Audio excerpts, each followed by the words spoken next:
kulan wacan wanaagsan ilaantiin baa khayaarta hawada nagala socotaa meel walbood naga daawanaysaan iyo si walbood noo daawanaysaanba waqti waa idiin wacnaado qodobada muuqaalka aad ku daawan doontaan hadduu allaha ugu dulogolaadana waxaa ka mid ah maxkamadda gobolka oo baafinaysa mas-uuliyiin baxsada oo la haysto xamaas oo 3 arrin oo xasaasi ah ka dalbatay madaxda islaamka Netanyahu diiday inay Falastiiniyiintu maamulaan Gaza dagaalka kadib iyo waliba sidoo kale madaxa WHO warbixin naxdin ka soo saaray dagaalka Israa'iil ee Gaza qodobadaasi qodobo kale oo faahfaahsan ayaan dul istaagi doonaa soo dhawaada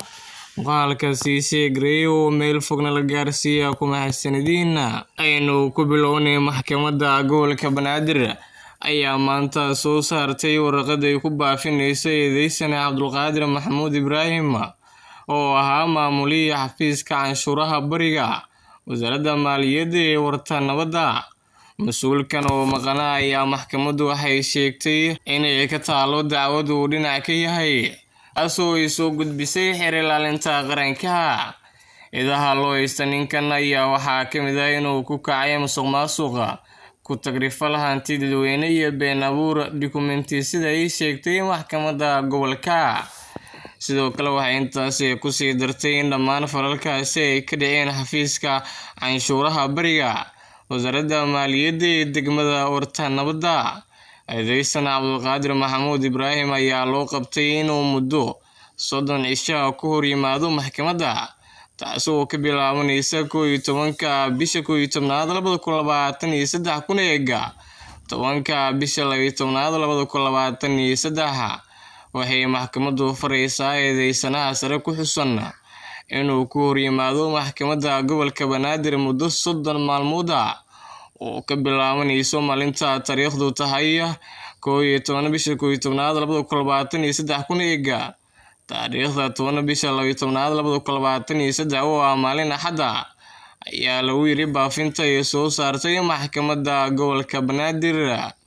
sidoo kale maxkamadda ayaa sheegtay haddii uu eedeysanaha ku imaan waayo waqtigaasi inay qaadi doonto talaabada uu siinayay sharciga u yaalo dalka waxaa lagu farayaa inaad doorto waqtiga maxkamaddu ku qabatay haddii aad muddadaasi ku hor imaan weyso maxkamaddu waxay qaadi doontaa talaabooyin sharci ah ayaa mar kale lagu yiri warqadda ka soo baxday maxkamadda gobolka Banaadir mas'uuliyiin dhowr ah oo iyaguna eedeysanayaal ayaa weli ka maqan dalka waxaana ka mid ah agaasimihii hore ee waaxda canshuuraha bariga ee wasaaradda maaliyadda Muxiidiin Saabi iyo agaasimihii hore ee hay'adda socdaalka Cabdulqaadir Cilmi Cali Cabdulla iyo Maxamed Aadan Jimcaale Koofi kuwaasi oo loo haysto eedeymo musuqa si kastaba dowladda federaalka ayaa haatan wada dagaal ka dhana musuqa kaasoo loo soo qabtay mas'uuliyiintii ugu badneyd oo wajahaya cabsi iyo maxkamadayn intuba dhanka kale isagoo ku sugan Beirut afhayeenka Xamaas Usaama Hamdan oo la hadlay warbaahinta Al Jazeera ayaa ka hadlay shir madaxeedka wadajirka ee jaamacadda Carabta iyo ururka iskaashiga Islaamka ee OIC ee ka dhacay magaalada Riyadh waxa uu sheegay in ay jiraan 3 arrimood oo ay tahay in madaxda Carabta iyo kuwa muslimiintu ay xoogga saaraan marka hore in la joojiyo weerarada Israa'iil iyo xasuuqa ka dhanka Falastiiniyiinta ayuu yiri isagoo u baaqay dalalku inay xiriirka u jiraan Israa'iil qodobka labaad waa in la diro gargaar bini'aadanimo iyo caafimaad iyo shidaal ayuu yiri midda saddexaad waa mid aad muhiim u ah in lagu wada hadlo hal cod in qadiyadda Falastiin lagu xaliyo iyadoo lagu saleynayo xuquuqda Falastiiniyiinta oo aan lagu saleyn dan cid kale ayuu Hamdan ku daray ugu dambeyntii Hamdan wuxuu yiri hanaan socodka nabadda ee 30 sano ee la soo dhaafay waxaa lagu dhisay baahida Israa'iil taasina waa sababta fashilka keentay maanta ayaa shir madaxeedkii madaxda Carabta iyo Islaamka lagu soo gabagabeeyay dalka Sacuudiga waxaana laga soo saaray warmurtiyeed lagu cadeeyay qadiyadda dunida Islaamka iyo dalabka xabad joojin degdeg ah si gubaadka Yahuudda looga joojiyo dadka reer Falastiin dhanka kale ra'iisul wasaaraha Israa'iil Benjamin Netanyahu ayaa diiday fikradda in Gaza ay noqoto magaalo ay maamulkeeda yeeshaan Falastiiniyiintu marka uu dhamaado dagaalka u dhexeeya Israa'iil iyo Xamaas. mowqifkaasi waa mid khilaafsan kan madaxweynaha Mareykanka Joe Biden. waa inay jiraan wax intaasi ka badan. Netanyahu ayaa ku yiri shir jaraa'id Sabtidii isagoo ka jawaabaya su'aal ku saabsan in maamulka Falastiin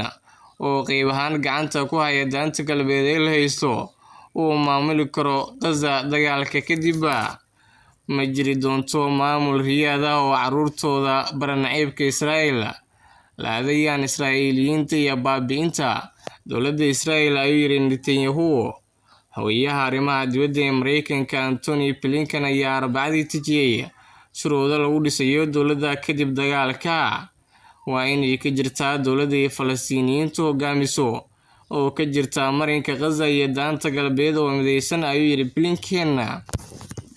Horaantii Sabtidii, iyadoo dhibaatada bini'aadantinimo ee isbitaalka Shifa ay kasii dartay,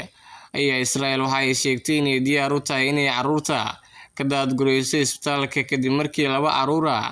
ay dhinteen, 10 kalena ay halis soo wajahday markii uu dhamaaday shidaalkii matoorada. Aaladaha caafimaadka waa joogsadeen. bukaanada, gaar ahaan kuwa daryeelka degdega ah, ayaa bilaabay inay dhintaan, ayuu agaasimaha isbitaalka Al-Shifa Maxamed Abu Salmiya ku yiri wareysi lagala yeeshay khadka telefoonka. ugu dambeyn, ururka Bisha Cas ee Falastiin ayaa ku eedeeyay ciidamada Israa'iil inay weerareen rasaas ku rideen 4 isbitaal oo ku yaala marinka Gaza 24 saac gudahooda. madaxa ururka caafimaadka WHO ayaa golaha amniga ee qaramada Midoobay u sheegay in nidaamkii caafimaadka ee Gaza uu gabi ahaanba ku dhow yahay inuu joogsado, isagoo sheegay in 1 cunug lagu dilo Gaza 10 daqiiqaba. ciidamada Israa'iil ayaa Jimcihii beeniyay inay rasaas ku fureen isbitaalka Al-Shifa,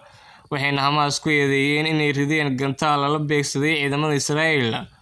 oo ay ka soo gantay isbitaalka. Ra'iisul Wasaaraha Israa'iil ayaa si cad u sheegay inaysan daneyneyn xabad joojin laga hirgeliyay Gaza, isagoo ku andacooday in ciidamadiisa ay howlo wanaagsan ka wadaan marinka Gaza. isbitaalada waxaa buux dhaafiyay dhaawacyo dadka reer Falastiin oo u badan carruur, haddana waxaa lagu sii beegsanayaa oo ciidamada Yuhuudda ay joogto u duqeynayaan isbitaalka. waxaan ugu baaqiyaa golaha ammaanka anigoo ku hadlaya magaca shaqaalaha caafimaadka ee WHO ilna badbaadiyay shaqaalaha caafimaadka iyo ku howlan samata bixinta dhibanayaasha reer Falastiin, ayuu yiri madaxa ururka caafimaadka ee WHO. hogaamiyaasha dalalka Carabta iyo Islaamka oo shir wadajir uu shalay uga furmay dalka Sacuudiga ayaa ka wada hadlay dagaalka Gaza, iyagoo ku baaqay in xabad joojin degdeg ah laga hirgeliyo Gaza. sidoo kale waxay ku baaqeen in Israa'iil ay qaado godoominta ay ku hayso Gaza, balse Israa'iil ayaa ka diiday inay u hoggaansanto xabad joojin. dadaal muuqaalkeena intaasi ayuu ku eegyahay. muuqaal